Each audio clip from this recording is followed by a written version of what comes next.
dizaine de jeunes est descendu dans la rue de Goma. Macron assassin, Macron dégage, scandaient les jeunes manifestants. Un drapeau français a aussi été brûlé. Cette manifestation dans l'est du pays rappelle celle qui s'est tenue le mercredi à Kinshasa devant l'ambassade de France avec des banderoles et pancartes disant Macron, parrain de la balkanisation de la RDC.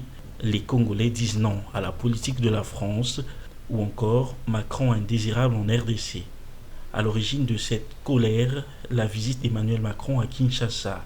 Le président français est attendu samedi dans la capitale congolaise et il n'est pas le bienvenu pour ces acteurs de la société civile.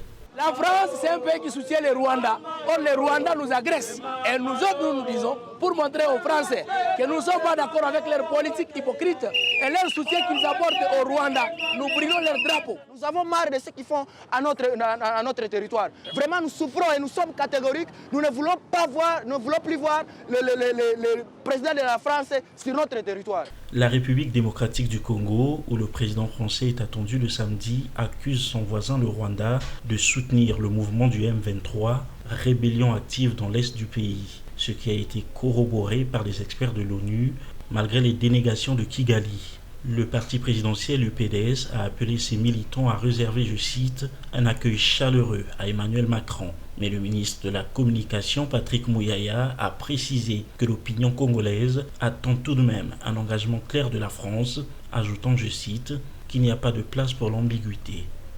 En clair, Kinshasa attend des sanctions contre le Rwanda. Dans l'est du pays, le M23 continue de s'emparer de localités autour de Goma, tandis qu'un plan de retrait avait pourtant été prononcé par les chefs d'État de la communauté de l'Afrique de l'Est, retrait qui aurait commencé depuis le 28 février 2023.